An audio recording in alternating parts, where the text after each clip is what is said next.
Praise Lord. प्रभु ने फिर से एक बार आप सबके बीच में मुझे खड़ा किया, इसलिए प्रभु के नाम को धन्यवाद देता हूँ। और हमें हर बार लगता है कि प्रभु हमारा रक्षक होना चाहिए, लेकिन प्रभु हमारा रक्षक कब होगा ये भी हमें जानना चाहिए। तो इसके आधार पर एक वचन हम पढ़ेंगे भजन संहिता उसका 91 में उसका 1 और 2। जो परम प्रधान के छाए हुए स्थान में बैठा रहे वह सर्वशक्तिमान की छाया में ठिकाना पाएगा।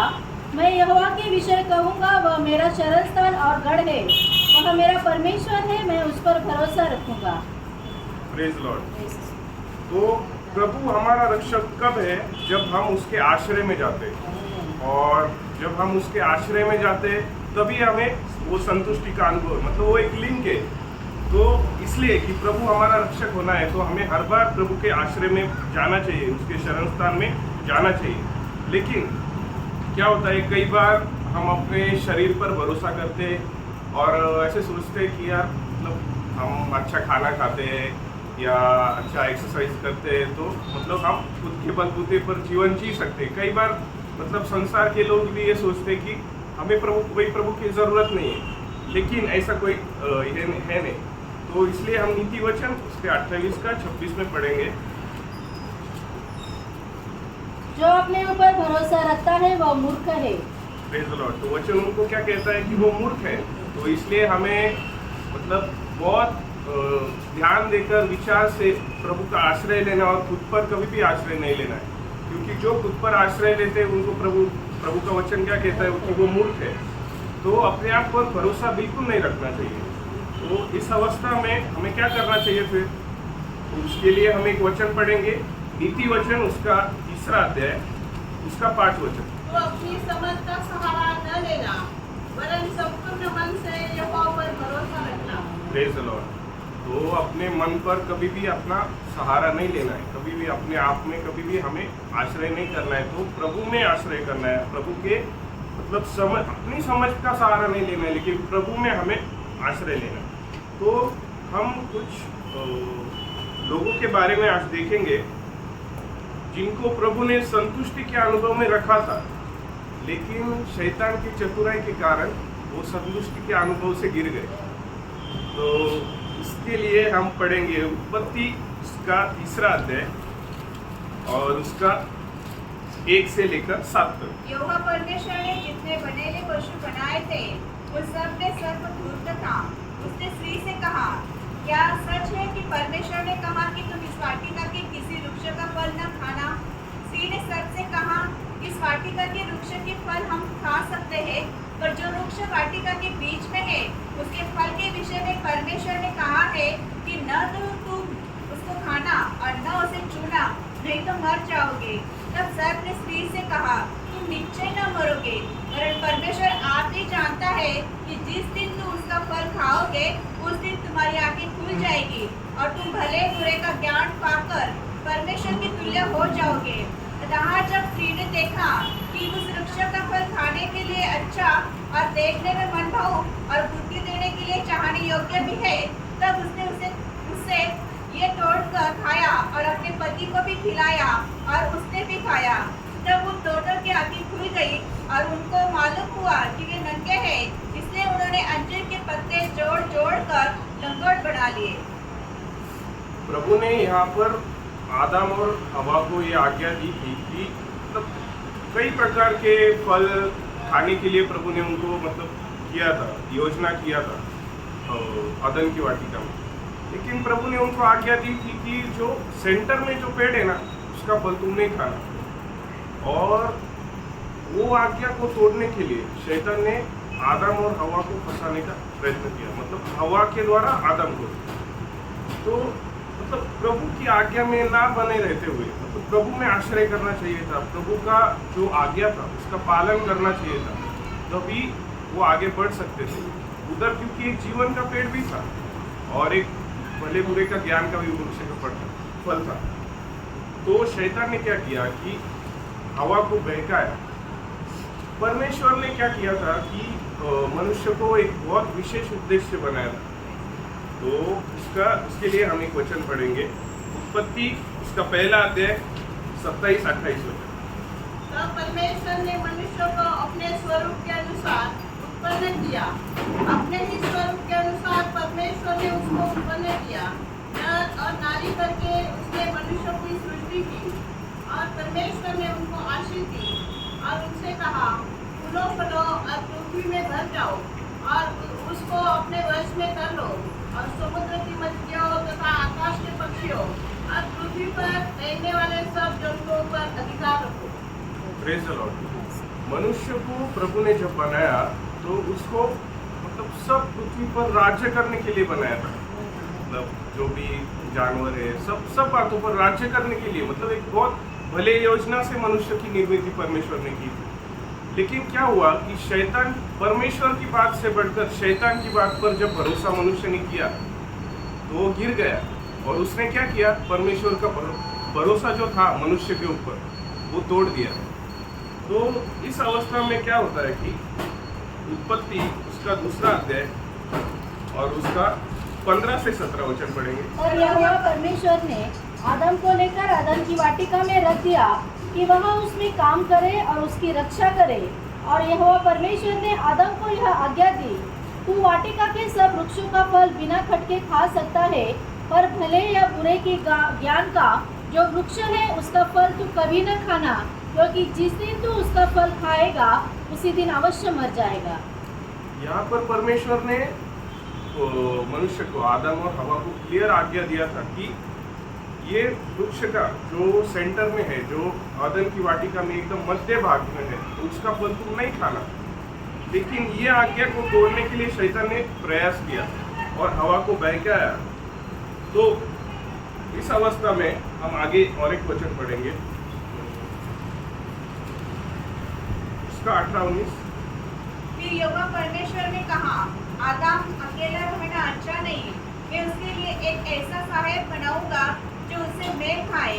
और यहोवा परमेश्वर भूमि में से सब जाति के बनेले पशुओं और आकाश के सब भांति के पक्षियों को रचकर आदम के पास ले आया कि देखे कि वो उनका क्या क्या नाम रखता है। और जिस जीवित प्राणी का जो नाम आदम ने रखा वही उसका नाम हो गया।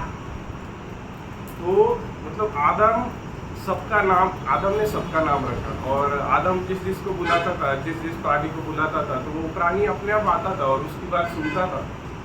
लेकिन क्या हुआ कि जब आदम हवा ने पाप किया ना, तो वो फल खाया।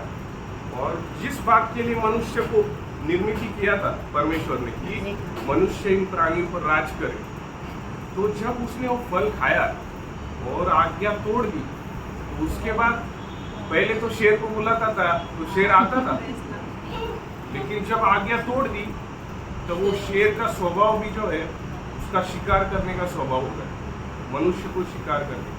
पहले वो सब प्राणी उसकी बात सुनते थे, लेकिन परमेश्वर की बात अगर मनुष्य तोड़ देता है तो संसार भी उसके खिलाफ उठ जाता है। तो हमें यही बात ध्यान में रखनी कि परमेश्वर हमें जो भी आज्ञा देता है वो हमारे भलाई के लिए। परमेश्वर हमारी मतलब बुराई बिल्कुल नहीं चाहता। परमेश्वर को मालूम था कि शैतान आकर ऐसा करेगा, बहकाएगा, लेकिन प्रभु ने हर एक मतलब आदम और हवा को फ्रीडम दिया था, स्वतंत्र। क्योंकि प्रभु नहीं चाहता कि मनुष्य को मैं जो बोलूँ वो करे, क्योंकि वो प्यार जो परमेश्वर के प्रति मनुष्य को होना चाहिए, वो बात के प्रति मनुष्य को प्रभु ने स्वतंत्रता दी है। तो इस बात को मतलब हवा और आदम और हवा ने तोड़ दी। तो तब से क्या हुआ, वो जो निर्मित थी वो भी मनुष्य के खिलाफ हो गई। तो और एक वचन हम पढ़ेंगे,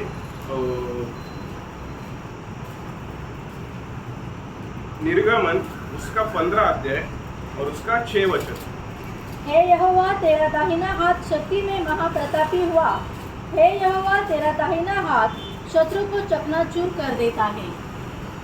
जब प्रभु हमारे साथ रहता है तो हमें कोई बात की चिंता करने की जरूरत नहीं रहती, क्योंकि प्रभु का हाथ हमारे साथ रहता है, हमारे अनुकूल रहता है।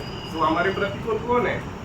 तो जब आदम एकदम मतलब आदम की वाटिका में अच्छे से रहता था, जब प्रभु की आज्ञा में था और प्रभु का हाथ उसके ऊपर था, लेकिन जब आज्ञा तोड़ दी तो प्रभु का हाथ भी आदम के ऊपर से, हवा के ऊपर से उठ गया, क्योंकि वो आज्ञा तोड़ दी।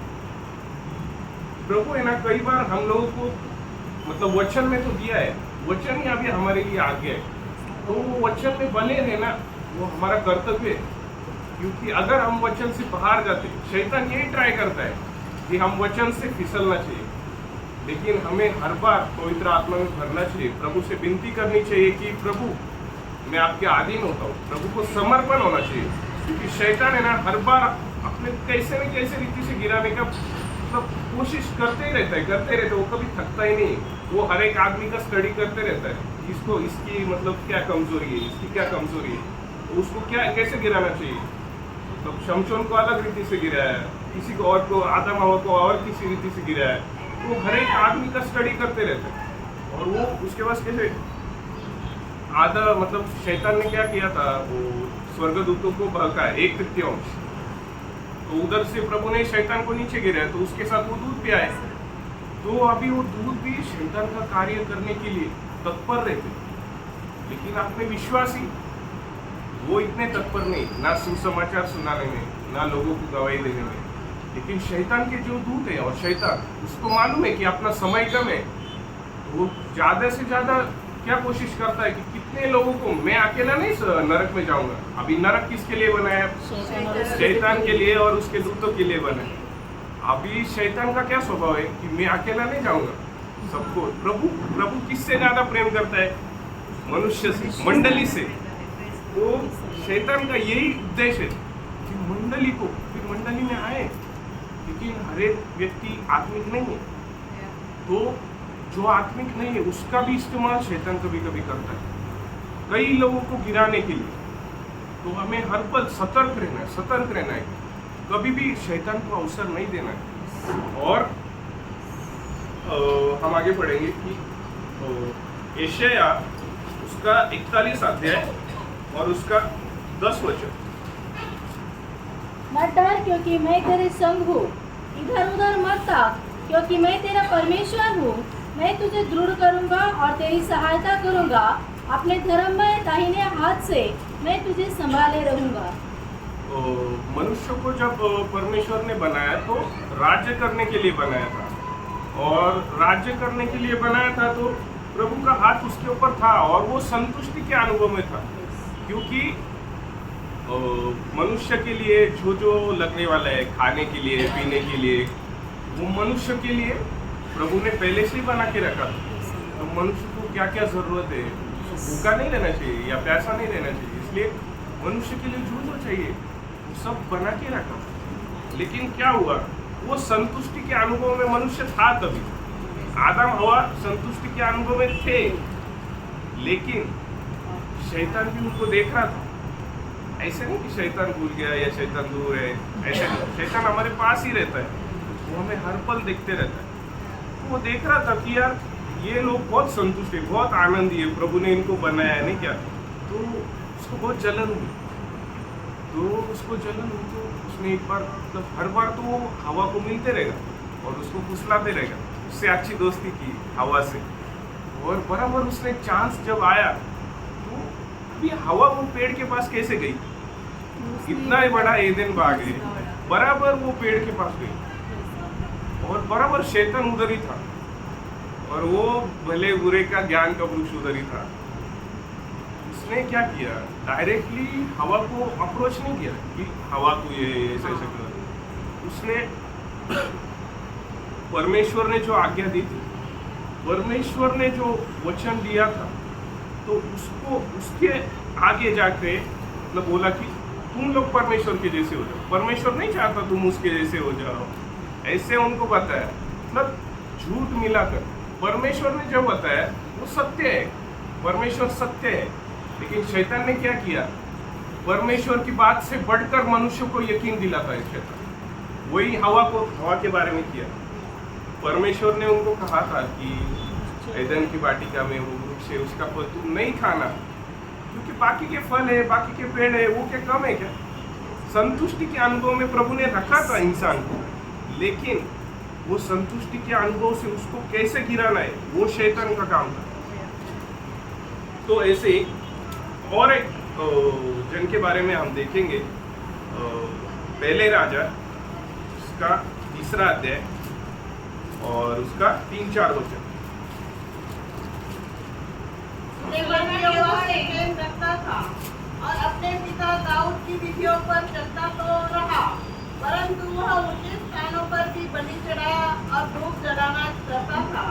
और राजा गिबोन को बलि चढ़ाने गया, क्योंकि मुख्य ऊंचा स्थान वही था। तब वहां की वेदी पर सुलेमान ने 1000 होम बलि चढ़ाई।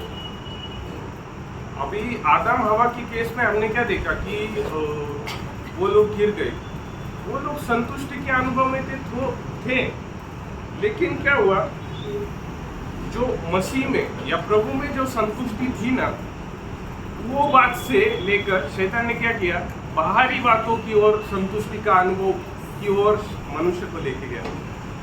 तो प्रभु में संतुष्ट है, लेकिन बाहरी बातों मतलब शरीर की अभिलाषा, आंखों की अभिलाषा, जिलीसा का वो शैतान के हथियार है। तो प्रभु की जो संतुष्टि है, प्रभु का जो टारगेट है, प्रभु का गोल है, उससे हटाकर संसार में या शरीर की अभिलाषाओं में शैतान लेके जाने का प्रयत्न करता है।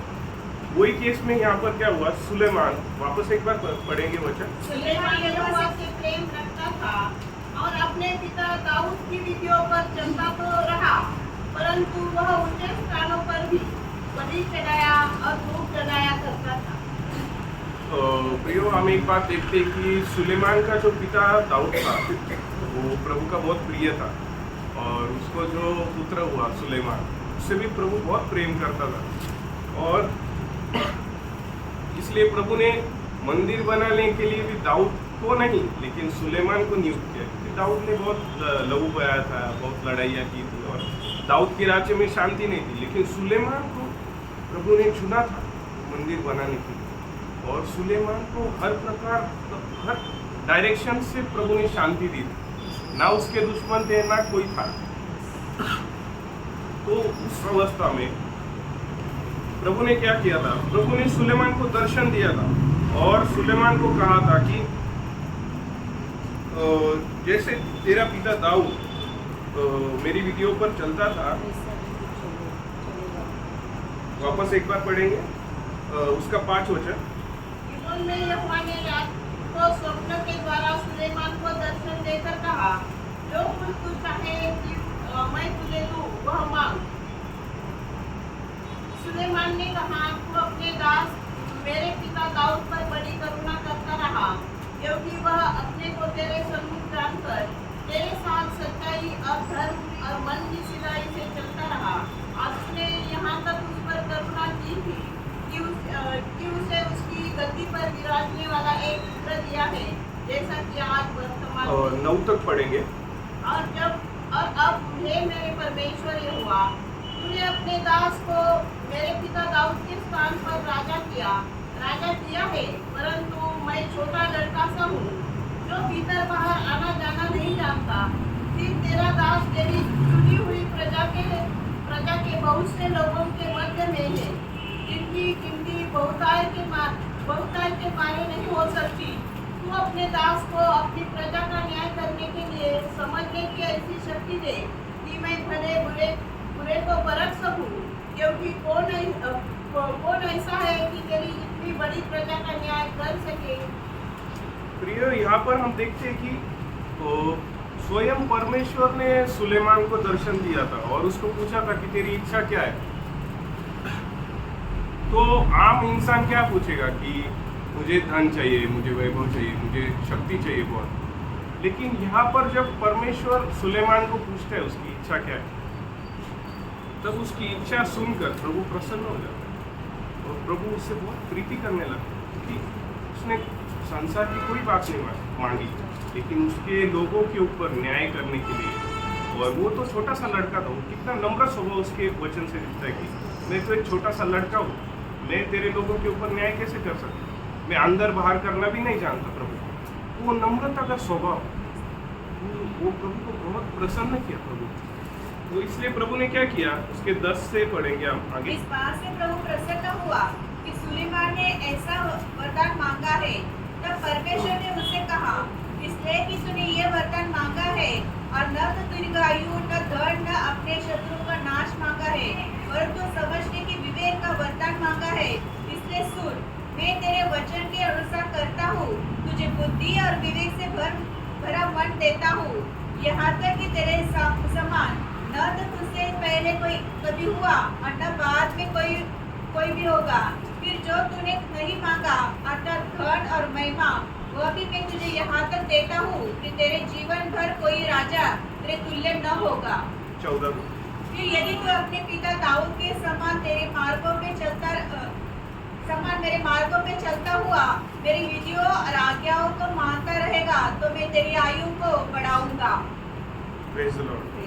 यहाँ पर प्रभु ने बहुत क्लियर रीति से मतलब सुलेमान को बताया कि सुलेमान, अगर तू मेरी आज्ञाओं पर विधियों पर चलेगा तो मैं तेरा राज्य बढ़ाऊंगा और तेरा राज्य स्थापित करूंगा, राज्य में तुझे स्थिरता से लेकर चलूंगा।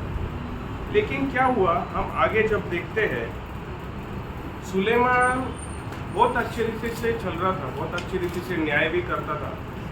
लेकिन क्या हुआ, तो उसके लिए हम पढ़ेंगे पहला राजा उसका 9 अध्याय और उसका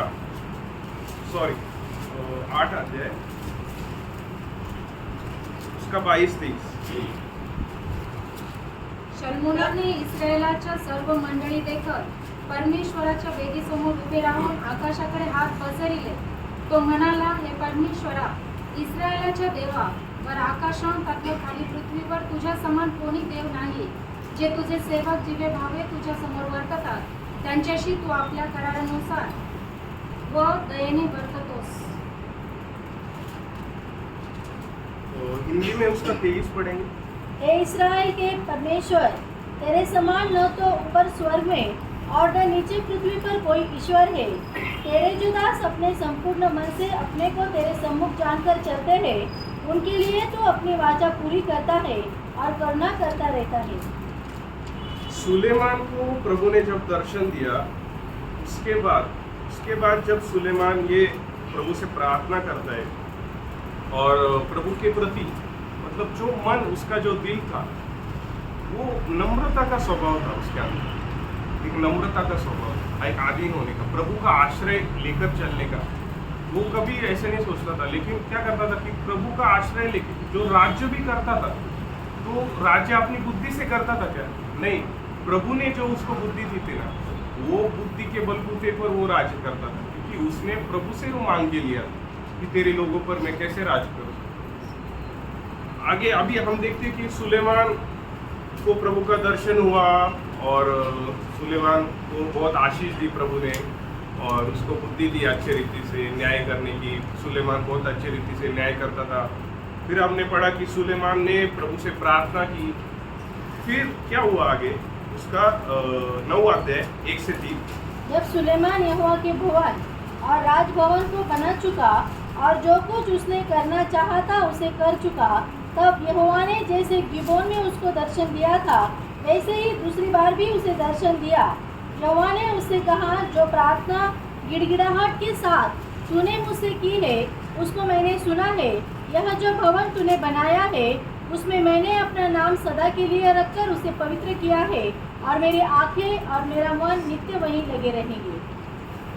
सुलेमान को दर्शन होने के बाद सुलेमान को जब प्रभु ने बोला था कि तू मेरे लिए मंदिर बना, और सुलेमान ने वो मंदिर बनाया और इतने अच्छे रीति से बनाया कि मतलब वैसे मंदिर था नहीं, क्योंकि वो बुद्धि किसने मतलब बुद्धि जो दी थी, तो जो मतलब रिसोर्सेस उसके लिए लगने वाले थे, उसके पिता दाऊद ने पहले से इकट्ठा करके रखे थे और प्रभु की महिमा के लिए वो बनाया था मंदिर। और जब हम देखते कि सुलेमान प्रभु की आज्ञा में चलता था, तो सुलेमान ने प्रभु के लिए मंदिर बनाया, ऐसा विचार तो किसी के दिल में भी नहीं आया था। दाऊद के दिल में आया था, लेकिन दाऊद को प्रभु ने क्या बोला, नहीं तू नहीं बनाएगा, तेरा पुत्र बनाएगा। फिर उसके बाद सुलेमान प्रभु से प्रार्थना भी इतनी अच्छी रीति से करता है, उसका दिल वो प्रार्थना में दिखता है कि वो कितना नम्र स्वभाव का है, उसका आश्रय प्रभु में कितना है। वो अपने हर एक मतलब एक इंसान सोचेगा कि अभी प्रभु मैं इतना बुद्धिमान हूँ, घमंड होने का अवसर होता है उसके लिए, लेकिन नहीं, तभी भी प्रभु से प्रार्थना करते हैं, प्रभु मैं तेरे आश्रय। वो स्वभाव तो प्रभु से जो पाया वो पाया, लेकिन वो उसका इस्तेमाल खुद के लिए नहीं, या खुद के बड़ाई के लिए नहीं, लेकिन प्रभु के महिमा के लिए, प्रभु के महिमा के लिए, प्रभु के लिए वो मंदिर बनाना था उसके लिए। तो अभी सुलेमान ने यहाँ पर प्रार्थना भी की, मंदिर भी बनाया। लेकिन जब उसके 9 अध्याय और 6 से 9 तक जब हम पढ़ते हैं, परंतु यदि तुम लोग या तुम्हारे पहुंच के लोग मेरे पीछे चलना छोड़ दे और मेरे उन आज्ञाओं और विधियों को जो मैंने तुमको दी है न माने और जाकर पराये देवताओं की उपासना करे और उन्हें दंडवत करने लगे, तो मैं इस्राएल को इस देश में से जो मैंने उनको दिया है काट डालूंगा और इस भवन को जो मैंने अपने नाम के लिए पवित्र किया है अपनी दृष्टि से उतार दूंगा और सब देशों के लोगों में इस्राएल की उपमा की दी जाएगी और उनका दृष्टांत चलेगा। और यह भवन जो ऊंचे पर रहेगा, जो कोई इसके पास होकर चलेगा वो चकित होगा और ताली बजाएगा और वे पूछेंगे, यहोवा ने इस देश और इस भवन के साथ ऐसा किया है। तब लोग कहेंगे, उन्होंने अपने परमेश्वर यहोवा को जो उनके पुरखाओं को मिस्र देश से निकाल लाया था, तजे पराये देवताओं को छोड़ पकड़ लिया और उनको दंडवत की और उनकी उपासना की। इस कारण यहोवा ने ये सब विपत्ति उन पर डाल दी। सुलेमान बहुत अच्छा राजा था और उसने प्रार्थना भी बहुत अच्छे से की, प्रभु के लिए मंदिर भी बनाया। लेकिन प्रभु यहाँ पर सुलेमान को एक ताकीद देता है, वार्निंग, कि अगर तू मेरे मार्ग से हट जाएगा तो, या ये इस्राएल लोग मेरे मार्ग से हट जाएंगे तो, आदि में अंत जानने वाले परमेश्वर को मालूम है कि ये मनुष्य क्या कर सकता है, ये क्या कर सकता है। तो प्रभु पहले ही हमें कई बार आत्मा में वो बताता है सुधारने के लिए, या कई बार आत्मा ने हमें बताता है कि ये बात से हमें दूर रहना चाहिए, ये बात हमें नहीं करनी चाहिए। यहाँ पर प्रभु ने एक वार्निंग सुलेमान को दी थी कि वापस हम पढ़ेंगे कि 6-7 वचन, परंतु यदि तुम लोग या तुम्हारे वंश के लोग मेरे पीछे चलना छोड़ दे और मेरी उन आज्ञाओं और विधियों को जो मैंने तुमको दी है न माने और जाकर पराये देवताओं की उपासना करे और उन्हें दंडवत करने लगे, तो मैं इस्राएल को इस देश में से जो मैंने उनको दिया है काट डालूंगा और इस भवन को जो मैंने अपने नाम के लिए पवित्र किया है अपनी दृष्टि से उतार दूंगा और सब देशों के लोगों में इस्राएल की उपासना, इस्राएल की उपमा दी जाएगी और उनका दृष्टांत चलेगा। यहाँ पर प्रभु ने सुलेमान को जब बताया था ये ऐसे मत, मतलब जो अगर ये हुआ तो उसके कॉन्सिक्वेंस क्या हो सकते हैं, अगर ये कॉज है उसका इफेक्ट क्या हो सकता है।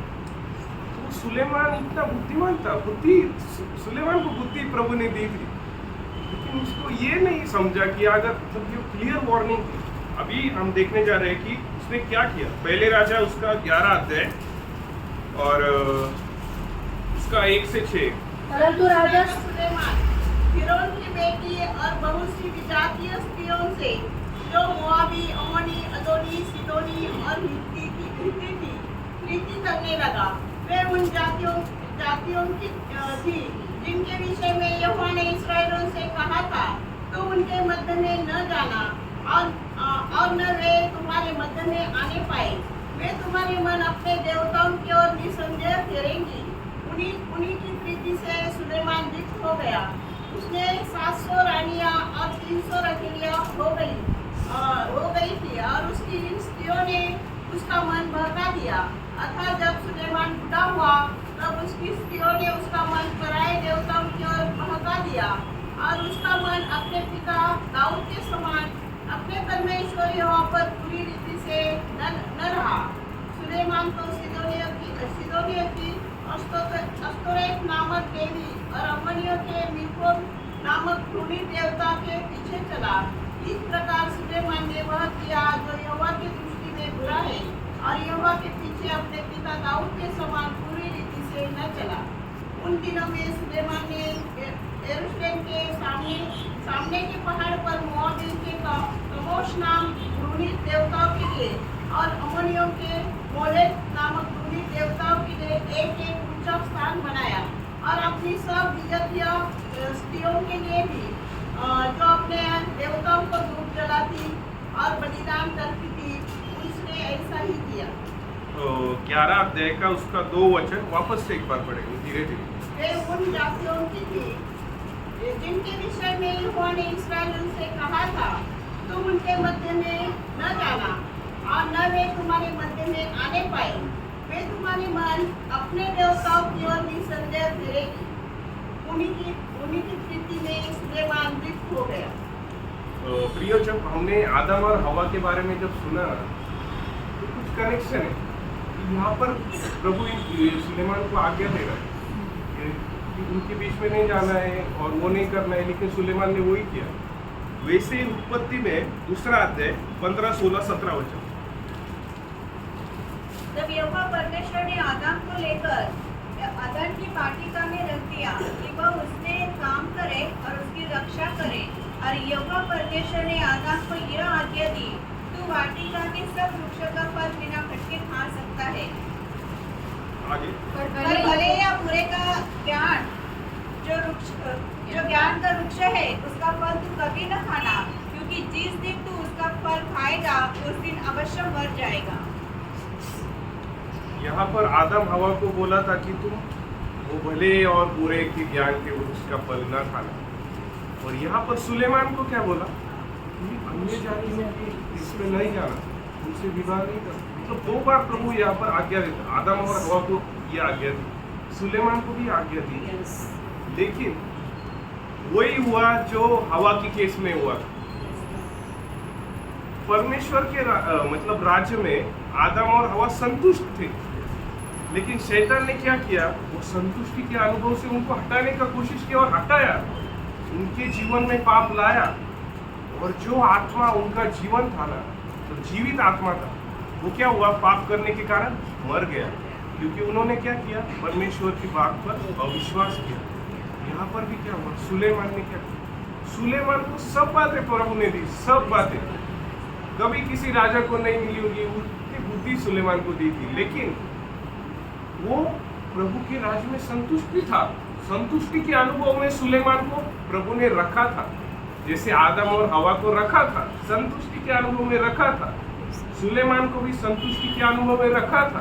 पृथ्वी पर ऐसा कौन सा भी राजा उस टाइम पे नहीं था तो इतना संतुष्टि के अनुभव में था।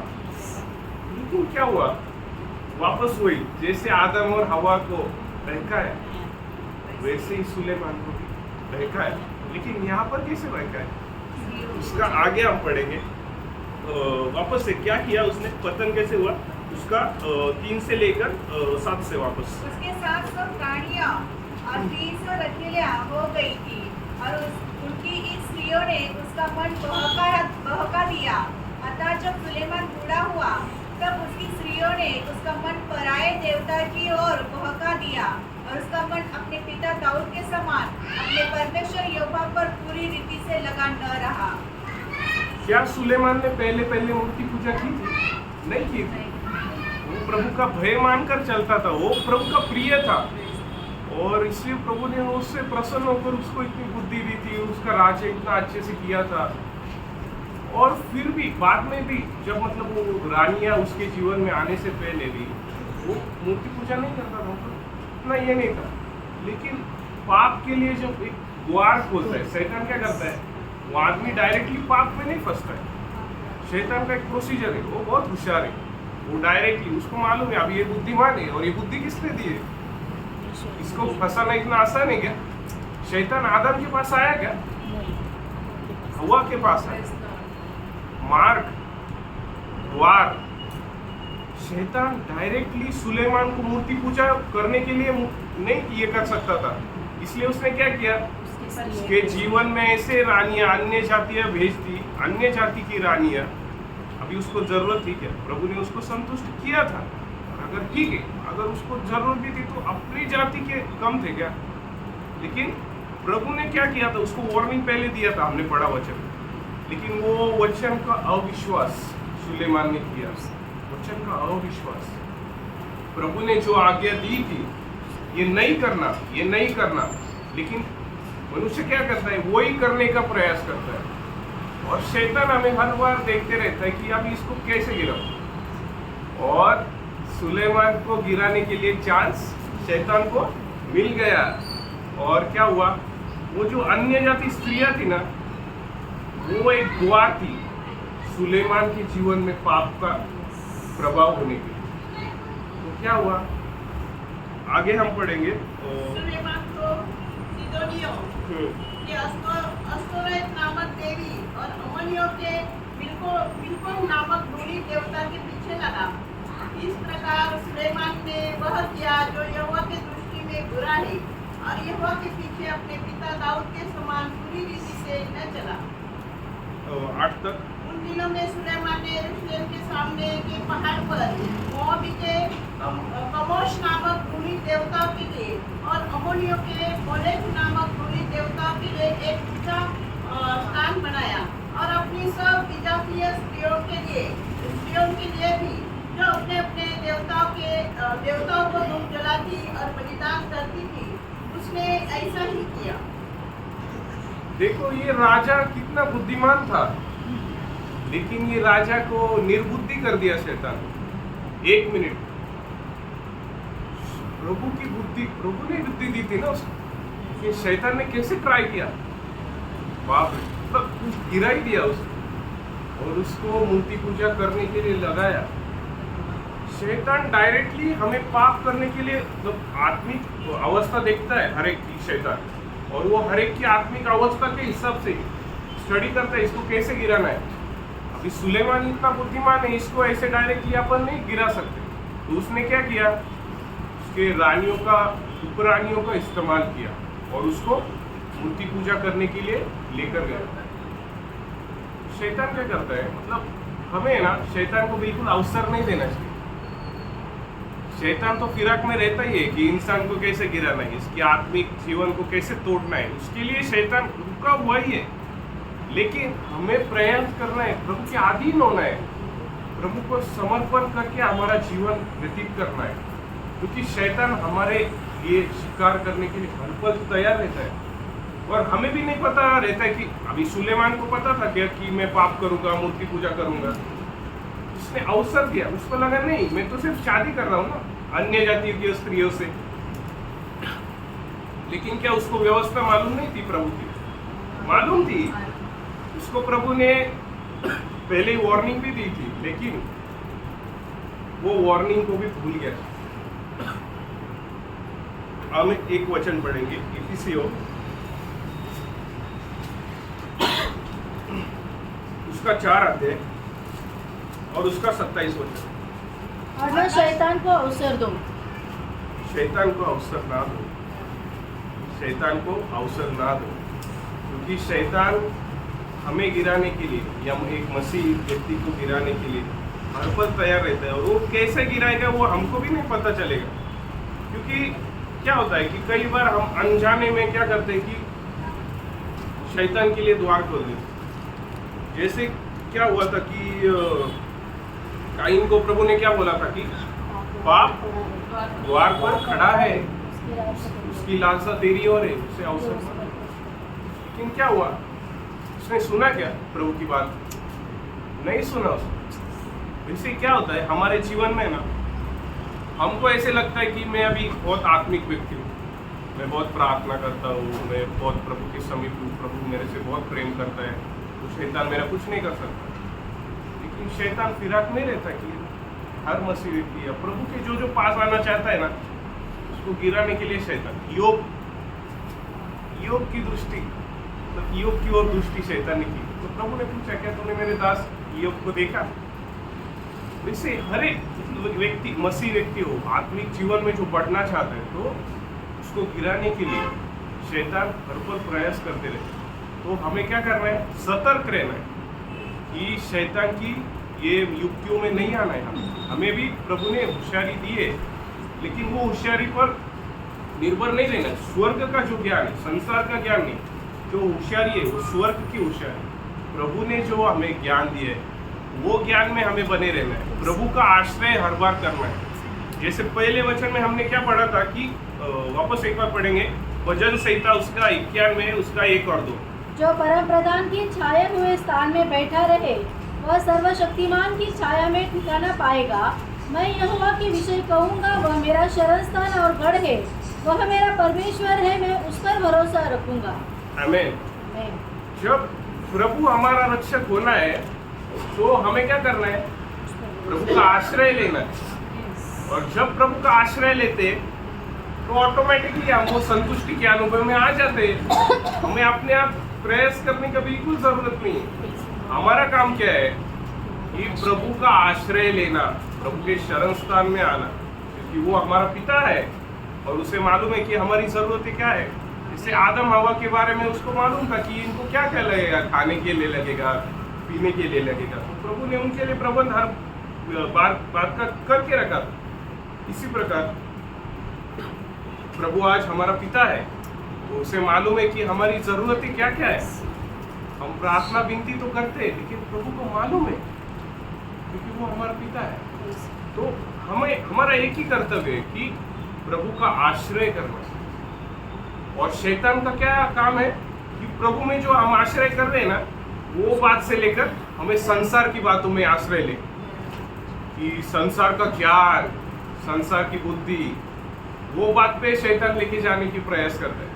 और हमारा आश्रय प्रभु के ज्ञान में, प्रभु की संतुष्टि में, प्रभु के मतलब वचन में होना चाहिए। लेकिन शैतान वही बात को तोड़ने का प्रयास करके हमें क्या करता है? दुनिया में लेके जाने का प्रयत्न करता है। क्योंकि वो हमें आत्मिक अवस्था में हरा सकता है क्या? नहीं हरा सकता। इसलिए वो क्या करता है? हमें शरीर में ले जाने का प्रयत्न करता है हर बार, क्योंकि वो शरीर में हमें हरा सकता है। वो आत्मिक अवस्था में जब हम रहते, जब हम प्रभु के साथ रहते, प्रभु के आश्रय में जब रहते, तभी उसको बहुत मतलब हार्ड होता है। लेकिन जब है ना, हम सुलेमान ने कैसा संधि दिया और अन्य जाति की स्त्रियों से विवाह कर लिया, उसने एक चांस दिया।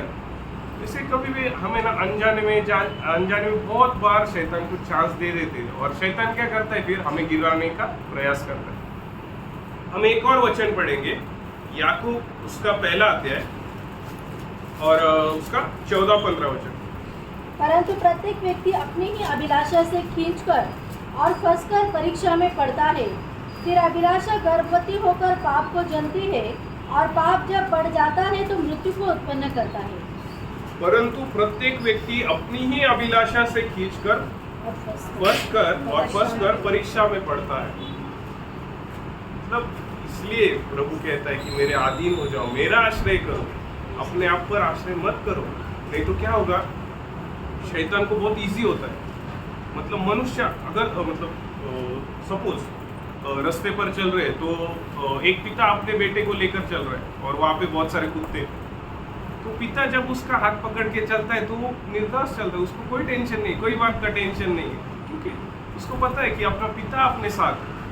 लेकिन जब वो अकेले रास्ते पर निकलता है और वो अवस्था में जब 3-4 कुत्ते रहते तो उसके दिल में वो भय रहता है। तो वैसे ही ना हमें भी अपने पिता है तो ये ध्यान में रखना है कि शारीरिक पिता तो है, लेकिन प्रभु ने हमें मसीह का जो पिता है वही हमारा भी पिता है। तो हमें ये बात हर पल ध्यान में रखने की मेरा एक पिता है, उसे मेरा ध्यान है, वो मेरा हर पल ख्याल करता है, वो मेरा रक्षक है। बस मेरा काम क्या है? उसका आश्रय करना, और उसने जो मुझे दिया है ना उस बात पर संतुष्ट रहना। अपने बुद्धि पर जो बात मैं पा सकता हूँ वो बात पर संतुष्टि नहीं करना, यही बात प्रभु को नहीं चाहिए बिल्कुल। इसलिए प्रभु हर बार पहले ही हमें वार्निंग देता है कि बेटा ये बात में नहीं जाना, बेटा ये नहीं करना, बेटा ये नहीं देखना, बेटा यहाँ पर नहीं बैठना।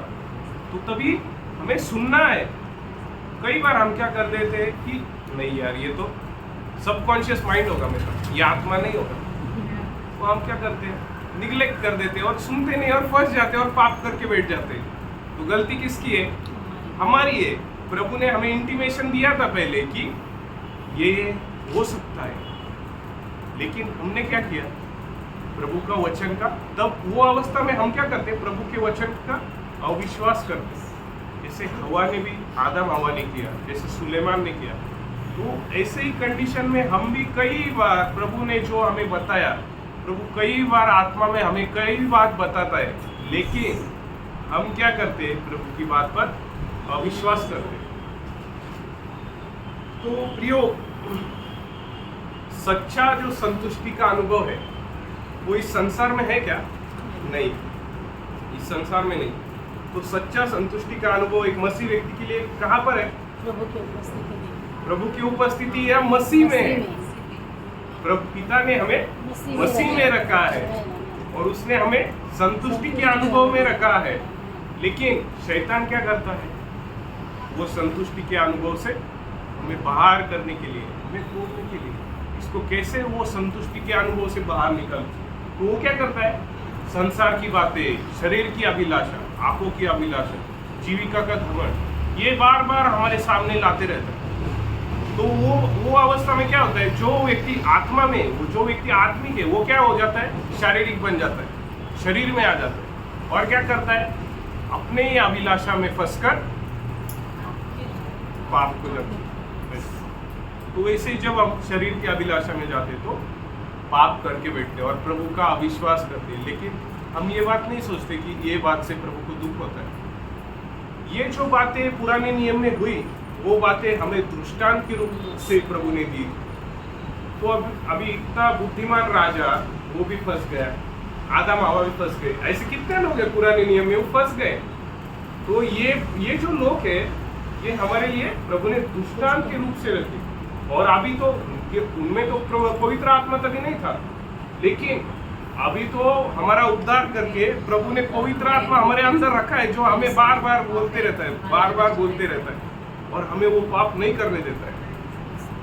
तो हम एक वचन पढ़ेंगे, भजन संहिता उसका 42 का 2।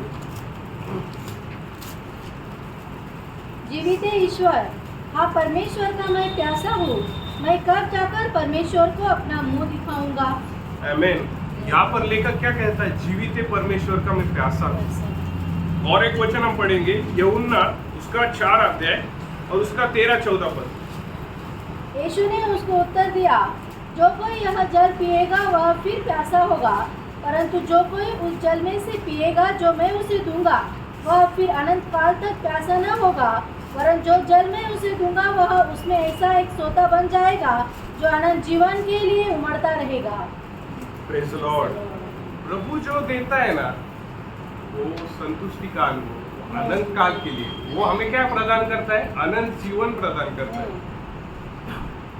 जैसे शमरोनी स्त्री को प्रभु ने दिया, उसको लगा कि प्रभु मुझे जल कैसे देगा, लेकिन प्रभु कौन से जल के बारे में बात कर रहा था वो उसको नहीं समझा था।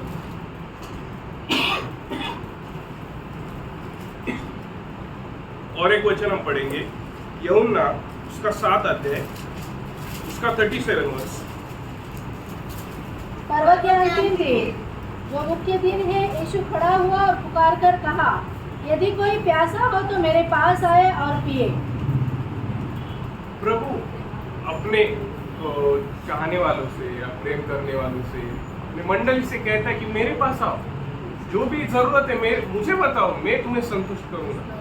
लेकिन पहले से ही वो संतुष्टि के अनुभव में प्रभु ने हमें रखा है। लेकिन जो भी जरूरतें होनी चाहिए, मतलब वो हमें प्रार्थना के साथ तो करनी है, लेकिन जो मेन संतुष्टि है मसीह में उद्धार, वो मेन संतुष्टि का अनुभव है। वो जो दैनंदिन बातें हमें चाहिए खाने पीने के लिए, वो तो है, लेकिन अनंत जीवन, उद्धार, आत्मा का बपतिस्मा, वो मेन बातें। अभी वो किसको समझेगा? जो आत्मिक है, जो संसार का व्यक्ति, उसके लिए खाना पीना, घर, गाड़ी, बंगला, वो संतुष्टि का अनुभव है। लेकिन एक मसीह व्यक्ति के लिए संतुष्टि का अनुभव कब है? नहीं, मेरे प्रभु ने मेरा उद्धार किया, मेरा आत्मा को बचाया, मुझे वो नरक से बचाया, वो मेरे लिए आया, पृथ्वी पर आया, मेरे लिए वो लहू पर आया और मेरे लिए गाड़ा गया, तीसरे दिन जी उठा और अभी भी पिता से मेरे लिए अभी भी विनती करता है। क्योंकि क्या होता है ना, ये संसार में अब जीते हैं ना, कई बार मतलब अपन एक वाइट शर्ट सुबह पहनकर निकलेंगे ना, तो जब वापस आते हैं ना, तो हम कितना भी ट्राई करें, नहीं ये गंदा नहीं करना है, लेकिन जब वापस आएंगे ना घर पे, जब देखेंगे उसको कॉलर तो देखेंगे ना, तो गंदा हो ही जाता है वो। वैसे है ना, हमें मतलब हम बहुत ट्राई करते हैं कि नहीं प्रभु के भय में रहना है, प्रभु के भय में रहना है, लेकिन हम कई बार पाप कर बैठते हैं, हो जाता है, अनजाने में हो जाता है। और जो पाप नहीं करता है वो क्या है? झूठा है। जो कहता है कि मैं पाप नहीं करता वो झूठा है। लेकिन कई बार हमारे जीवन में पाप आ जाते हैं अनजाने में, तो हमें क्या करना है? मन फिरना है, प्रभु के पास वापस आना है, प्रभु से क्षमा मांगना है और वापस वो आश्रय, शरण स्थान और वो संतुष्टि के अनुभव में वापस आना है। क्योंकि वो बाउंड्री से बाहर अगर गए तो शैतान शिकार करेगा, लेकिन हमें प्रभु के आश्रय में बने रहना है, तभी प्रभु हमें हमारा रक्षण करता है, हमें संभालता है। इसलिए हमें रोज मन फिरना है, रोज मन फिरना है। जैसे हम रोज नहाते हैं ऐसे रोज हमारा प्राण का उद्धार होते रहना चाहिए। It is a process, it is a cycle, continuous cycle. तो वो होना ही है। अगर वो स्टॉप हो गया तो मृत्यु का अनुभव, क्योंकि वो पाप है ना, जमते रहेगा और वो पाप का अनुभव हमारे जीवन में आत्मा को भी और ये कर देगा, बुझा देगा।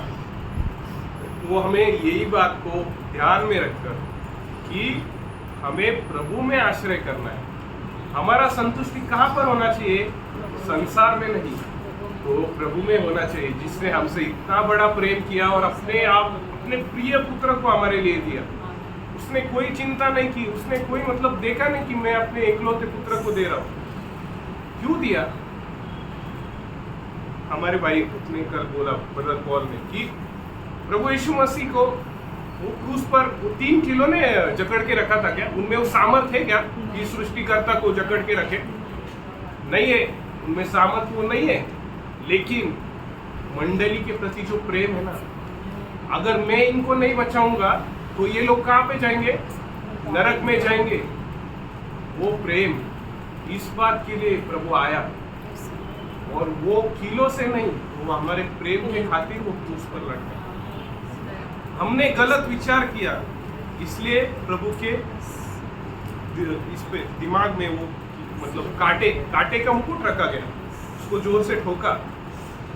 हमने गलत विचार किया, हमने गलत काम किए, इसलिए प्रभु के हाथों में कील ठोके गए। हमारे पैर गलत मार्ग में गए, इसलिए प्रभु के पैरों में कीले ठोके गए। क्यों हुआ प्रिय? ये प्रभु का प्रेम। प्रभु ने हमें संतुष्टि के अनुभव में रखा है, लेकिन मनुष्य क्या करता है? वो संतुष्टि के अनुभव से बार बार फिसल जाने का प्रयत्न करता है। उसको तब ये बात का समझ नहीं रहता है कि प्रभु ने मुझे बचाया, प्रभु ने मुझसे इतना बड़ा प्रेम किया। उसने अपने बारे में बिल्कुल नहीं सोचा, लेकिन मेरे बारे में सोचा और मुझे बचाया, मेरा उद्धार किया। ये सबसे बड़ी बात ये दुनिया में। तो प्रभु आपको इन वचनों के द्वारा आशीष दे। मेरा उद्देश्य यही था, प्रभु आपसे बात करे, और मैं तो एक माध्यम हूँ, सब महिमा प्रभु को, लेकिन मुझे यही बताना था कि हमें हर बात में प्रभु का आश्रय लेना चाहिए। क्योंकि प्रभु का आश्रय जब हम लेते हैं ना, ऑटोमेटिकली वो संतुष्टि का अनुभव हमें होता है। और हमारा संतुष्टि का अनुभव कहाँ पर है? मसीह में। तो हमें हर पल मसीह में बने रहना। तो प्रेज़ द लॉर्ड। तो प्रभु आपको इन वचनों के द्वारा आशीष